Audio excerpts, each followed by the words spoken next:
Hello everybody and welcome back to my channel where we are going to create some crap or art, however you choose to look at it, really.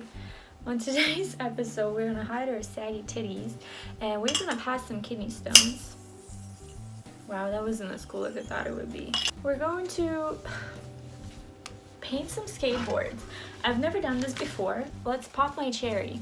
Shall we? I have two, but we're only gonna paint one because I only have imagination for one. I've painted wood before. Somebody told me that if you want to paint on wood, you should moisten it first. You should get it wet before and sand it or something like that. But honestly, I don't care. I'm gonna start out by prepping my wood with gesso, and because we're artists on a budget, we're getting the cheapest gesso that we could possibly find. It is the Artist Loft. Ooh, Loft? Artist something. I like to use white gesso because actually sometimes black gesso is really cool too, because when you paint with color, the colors pop out more and they just instantly become more vivid and bright. But because I'm used to drawing on white paper or white canvas, I'm gonna use a white gesso. That's good. Get the biggest brush you have. Maybe wear clothes that you don't want to ruin, and maybe stop staring down my boob crack. Dip the brush in your gesso. Ooh. Make sure you're painting on the right side. So this one, I hope. So the gesso is going to go on quite thick, and what it does, it prepares your working area. And I'm a firm believer in prepping your wood. Wait, what? I'm a firm believer in prepping your wood area because wood has a lot of crevices and tiny splinters, splits that you might not pay attention to, and especially if you're painting with oils, because the paint will leak through these tiny crevices and you're gonna end up using more paint.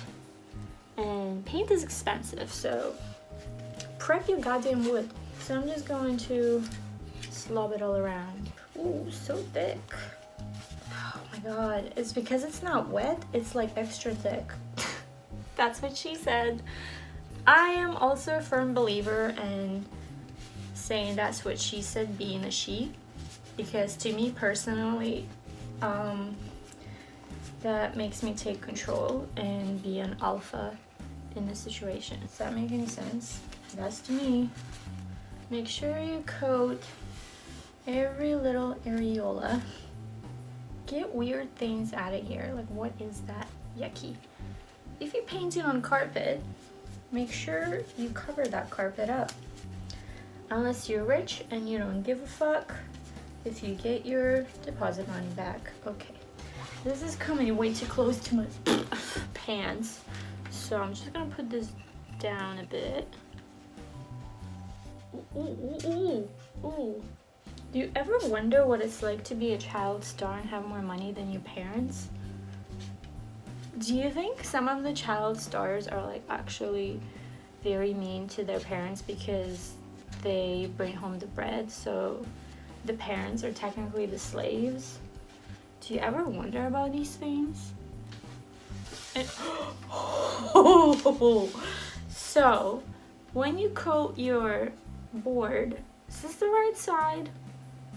Fuck, I really hope so. Anyway, when you coat your board,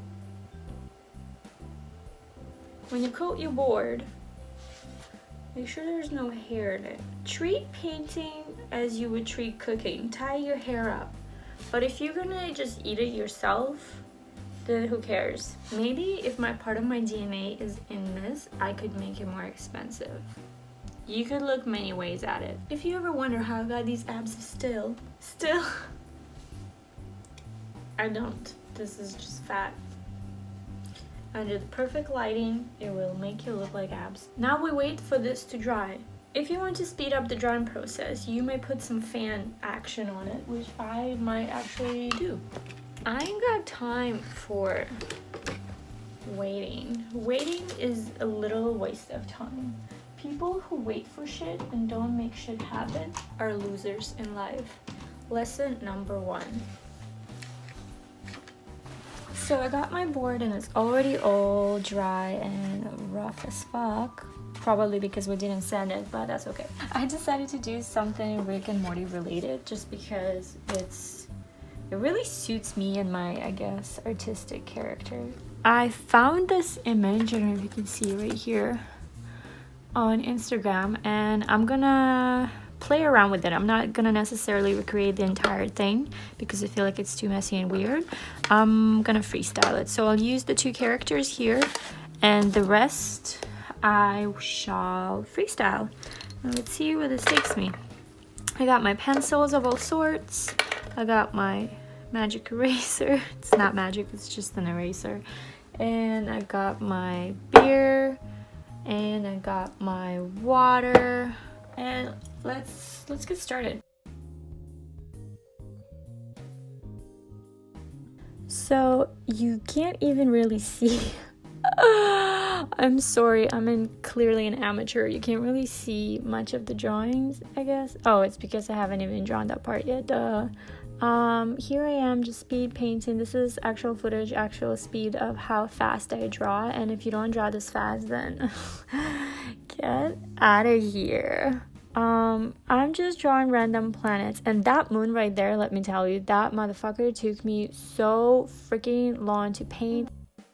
Alright, so now that I have all of my scene penciled in, I am going to attempt to paint it. I'm gonna get my this is a ghetto style tutorial, so we're getting this is my palette, okay? It's a cheap plastic, non-environmentally friendly palette. And then I'm just gonna start blobbing my paints on. We're gonna need all these paints and more to create a galaxy. Let's get started. So here we see me adding cheap, literally dollar store paint. Well, some of it is pretty okay. But you can obviously tell how cheap the paint is by its opacity. And if the opacity is quite low and it's quite translucent, then your paint is quite goddamn cheap. I would suggest using golden because I've never used it before, but I heard many great things about it. It is very opaque and the colors are more bright and vivid, and you get more out of that paint from a tiny little tube than when you buy like a giant tube off of very mediocre cheap paint, which is what I'm doing right here. So don't do what I do.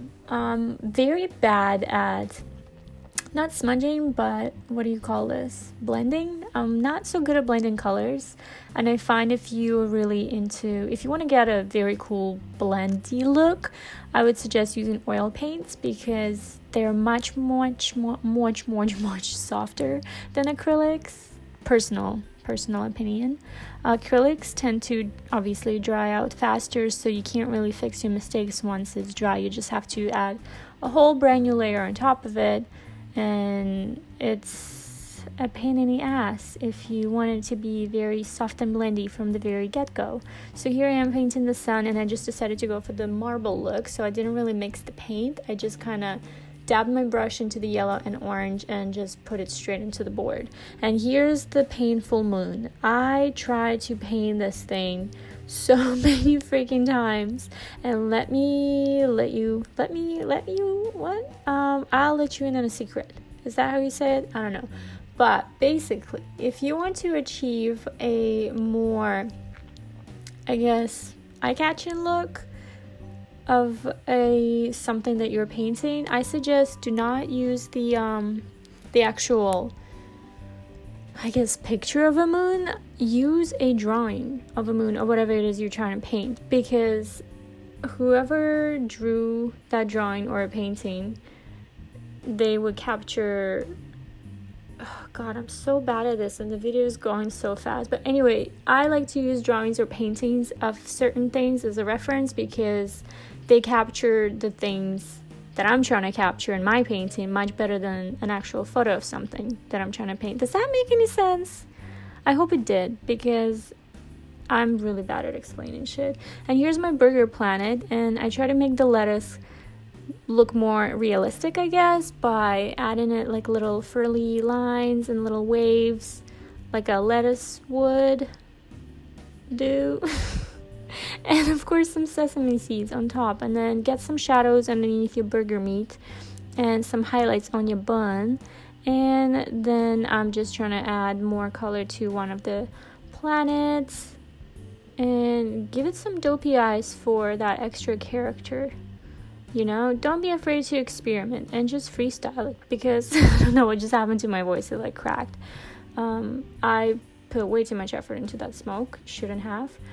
I'm trying to add so many layers of yellow to the sun because, like I said, my paints were cheap. And this is the fun part. This is where I believe the painting comes to life. Once you start to add these dark outlines and facial features, the whole painting just kind of screams, you know? Not just because it actually is the screaming sun. Anyway,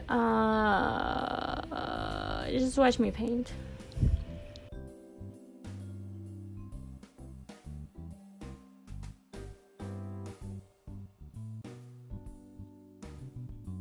So I'm clearly not the best at this whole tutoring situation because I've never really done this before, and I wouldn't even know where to start, like how to begin explaining my process, because I never really know where to begin once I start painting. And I think that's the beauty of art, is that you can just freestyle and go with the flow, and you can come up with some pretty beautiful images, creations, whatever you want to call it. I'm just finishing up on my characters, and I can see that these eyes are way too far apart, and I'm going to fix it in the next scene, which is going to be missing because I film on an iPhone and a lot of my footage goes corrupt. And if anybody could help me out with this whole corrupt footage situation, it would be very, very, very lovely, because I know absolutely nothing about technology or how it works. Here I'm just finishing up my mushrooms, and the sad thing is, because I painted eyes on these mushrooms and you wouldn't be able to see it because my footage was, like I said, corrupted. Very sad time, but you will see it finished, obviously. And also, if anybody has any suggestions on what camera would be dope to film these kind of videos, I will gladly take your suggestions, because I'm clearly a newbie. So here's the finished process. Finished piece, and it's going to be up on my Etsy shop, and I'll put the link in my bio. Also, if you have any comments, suggestions, remarks, whatever, just write them in the comments, entertain me, tell me what you think, and thanks for wasting your time as always.